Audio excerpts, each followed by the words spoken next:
Taste the Daily. Dharmapuri மாவட்டம் அரூர் வடக்கு ஒன்றியத்திற்கு உட்பட்ட மாற்றுக் கட்சியினர் பலர் முன்னாள் அமைச்சர் KP அன்பழகன் முன்னிலையில் அதிமுகவில் இணைந்தனர்.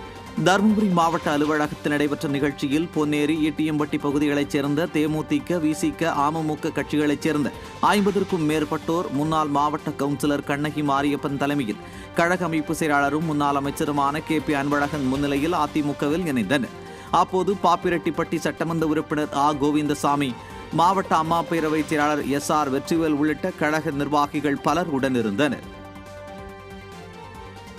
மதுரை புறநகர் மேற்கு மாவட்டம் சோழவந்தான் தொகுதி அலங்காநல்லூரில் வாக்குச்சாவடி கிளை கழக ஆலோசனைக் கூட்டம் நடைபெற்றது. இதில் சட்டமன்ற எதிர்க்கட்சி துணைத் தலைவரும் முன்னாள் அமைச்சருமான RB உதயகுமார் கலந்து கொண்டு நிர்வாகிகளுக்கு ஆலோசனைகளை வழங்கினார். அப்போது பேசிய அவர் SIR பணிகள் மூலம் போலி வாக்காளர்கள் நீக்கப்பட்டுள்ளதாக தெரிவித்தார். மேலும் இக்கூட்டத்தில் முன்னாள் சட்டமன்ற உறுப்பினர்கள் மகேந்திரன், மாணிக்கம், கருப்பையா உள்ளிட்ட கழக நிர்வாகிகள் பலரும் கலந்து கொண்டனர். கள்ள ஓட்டு போடுவது திமுகவினுடைய மரபிலே வந்தது. நல்ல ஓட்டு போடுவது அண்ணா திராவிட முன்னேற்ற கழகத்தில் கணக்கே தெரியாது.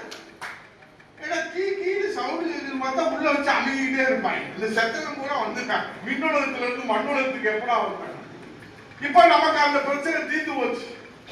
நீதிமன்றத்திற்கு போய் வாதாடி போராடி நம்ம எடுத்து சொல்லி செய்ய வேண்டிய அந்த பணியை இன்றைக்கு SIR மூலமாக தேர்தல் ஆணையம் சுதந்திரமான தகுதி உள்ள வாக்காளர் பட்டியலை தயார் செய்திருக்கிறார். இதிலே நமக்கு 100% வெற்றி உறுதியாகிவிட்டது. இந்த போலி ஓட்டு, கள்ள ஓட்டு, செத்த ஓட்டு, போன ஓட்டு, வந்த ஓட்டு போயிந்தோ. நீலகிரி மாவட்டம் கோடலூர் அருகே கிராம மக்களுடன் அதிமுக சட்டமன்ற உறுப்பினர் ஆலோசனை நடத்தினார். மாவுநல்லா கிராமத்தில் ஆட்களையும் கால்நடைகளையும் வேட்டையாடி வந்த ஆட்கொல்லி புலி அதிமுக சட்டமன்ற உறுப்பினர் பொன் ஜெயசீலன் தொடர் வலியுறுத்தல் மற்றும் போராட்ட எச்சரிக்கையை அடுத்து பிடிக்கப்பட்டது. இந்நிலையில் பிடிப்பட்ட புலியை காண்பிக்க கோரி போராட்டம் நடத்திய 18 பேர் மீது வழக்கு பதிவு செய்யப்பட்ட நிலையில் அவர்களை அதிமுக சட்டமன்ற உறுப்பினர் அதிகாரிகளுடன் பேச்சுவார்த்தை நடத்தி விடுவித்தார். தொடர்ந்து கிராம மக்களுடன் ஆலோசனையில் ஈடுபட்ட அவரிடம் பொதுமக்கள் பல்வேறு கோரிக்கைகளை முன்வைத்தனர்.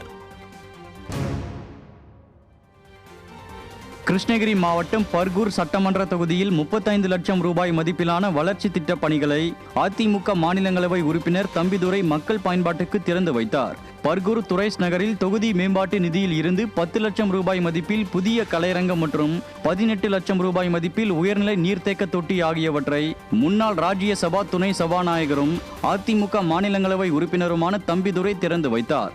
இதேபோல் பர்கூரை அடுத்த ஒப்பதவாடி கிராமத்தில் 7 லட்சம் ரூபாய் மதிப்பீட்டில் கட்டி முடிக்கப்பட்ட பயணிகள் நேர்கூடத்தையும் அவர் திறந்து வைத்தார். இந்த நிகழ்வுகளில் கழக நிர்வாகிகள் பலர் பங்கேற்றனர். கள்ளக்குறிச்சி மாவட்டம் உளுந்தூர்பேட்டை தெற்கு ஒன்றியத்திற்கு உட்பட்ட ஆசனூர் கிராமத்தில் அம்மா பேரவை சார்பில் திண்ணை பிரச்சாரம் நடைபெற்றது. சிறப்பு அழைப்பாளராக முன்னாள் சட்டமன்ற உறுப்பினரும் கள்ளக்குறிச்சி மாவட்ட கழக செயலாளருமான குமரகுரு கலந்து கொண்டு மக்களிடம் அதிமுக அரசின் சாதனைகள் மற்றும் திமுக அரசின் அவலங்கள் குறித்த பிரசுரங்களை வழங்கி பிரச்சாரம் மேற்கொண்டார். அம்மா பேரவை செயலாளர் ராமன் ஞானவேல் ஏற்பாட்டில் நடைபெற்ற இந்நிகழ்ச்சியில் கழக நிர்வாகிகள் ஏராளமானோர் கலந்து கொண்டனர்.